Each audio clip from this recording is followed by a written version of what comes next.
Niliamua. Hakukuwa na kurudi nyuma tena. Moyo wangu ulikuwa tayari umevunjika. Nafsi yangu tayari ilikuwa imeambukizwa kivuli. Na akili yangu ilizidi kupasuka vipande vidogo kila nilipofikiria Saida anapitia nini upande ule wa pili wa kioo. Siku moja kabla ya safari yangu rasmi ya kwanza ya kuvuka mipaka ya kawaida, Mzee Mwagelo alinituma usiku mmoja kwenda kuzika vitu vitatu katika makaburi ya zamani pale Chang'ombe, eneo lililosemwa halikuruhusiwa mtu kulitembelea baada ya saa 2 usiku. Utazika picha ya Saida, kitambaa cheusi kilichozamishwa kwenye damu yako, na kipande cha kioo kilichovunjika wakati alipochukuliwa, aliniambia. Nikifanya hivyo itanisaidia nini? Niliuliza. Utajifunza kutengana na mwili wako bila kuuacha kabisa. Utaweza kusikia waliosahaulika. Utaweza kuvuka bila kukatwa na ukingo wa wakati.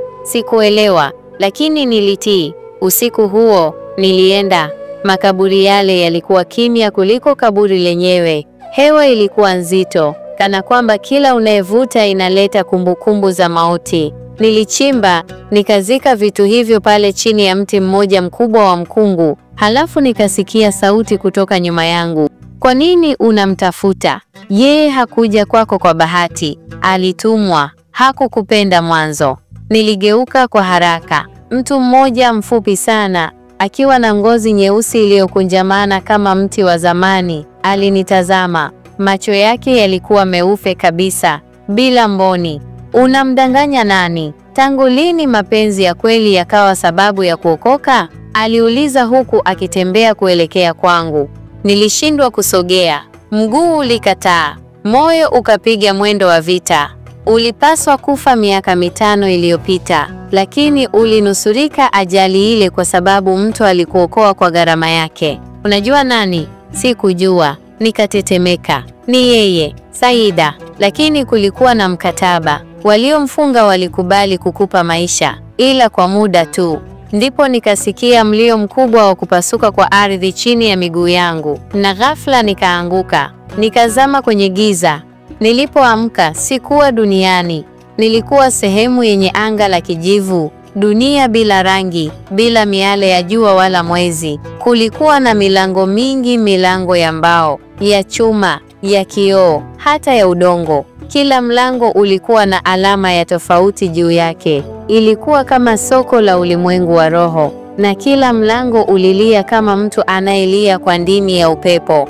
Nilitembea, nikasikia sauti nyuma yangu. Umefika, lakini mlango unaotafuta hauruhusiwi kufunguliwa. Ni mlango wa damu ya pili. Nikageuka. Ilikuwa ni Saida, lakini hakutabasamu. Hakunitazama kama zamani. Nilijua utakuja, lakini pia najua huwezi kunirudisha.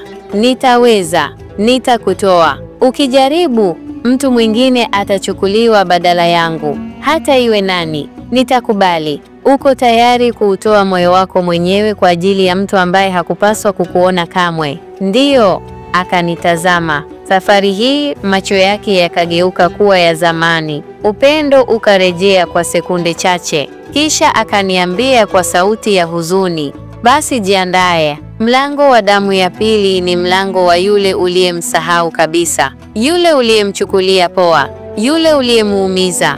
Ndipo nilipojua ukweli wa kwanza wa kutisha. Mlango huo ulikuwa wa mwanamke mwingine, mwanamke niliyempenda zamani sana, Halima. Msichana tuliachana vibaya sana miaka mingi iliyopita. Niliwahi kumsaliti, kumnyima maelezo, na kisha kumpotezea bila huruma. Sikuweza kuamini. Je, Saida alihusiana vipi na Halima? Na kwa nini mlango wa kurudi kwake ulilindwa kwa gharama ya moyo mwingine wa zamani? Nilipewa fursa ya kupita mlango wa Halima kwanza, ili kuonyesha kwamba bado ninaweza kutubu. Nilipaswa kumkumbuka kwa kweli, kumwomba msamaha. Lakini je, Halima alikuwa wapi? Nilirudi duniani, lakini sikuwa mimi tena. Nilipoamka sikuwa nyumbani. Nilikuwa kwenye chumba cheusi, nikiwa uchi wa mnyama, mbele ya kioo kimoja kikubwa kilichokuwa hakionyeshi sura bali maisha yangu ya zamani. Kila kosa, kila uongo, kila tamaa niliyowahi kuwa nayo ilionyeshwa mbele yangu. Sauti ya Halima ikasikika kwa mbali. ulinifanya nione kama siwezi kupendwa, ulinivunja, ukanifanya kuwa kivuli. Nililia, kwa kweli nililia, na kwa mara ya kwanza nikatambua, kabla ya kutafuta miujiza, mtu lazima akumbatie madhambi yake. Katika sehemu ya 5 mstari wa Kelvin ataanza safari ya kurudi kwa Halima, lakini atakuta ukweli mkubwa unaofunga maisha yao matatu: Kelvin, Halima na Saida. Usaliti, miujiza na maamuzi ya kifo au maisha yatakutana. Lakini pia kivuli kutoka familia ya Kelvin kitaanza kufufuka, kivuli ambacho hakikutaka agano livunjwe milele.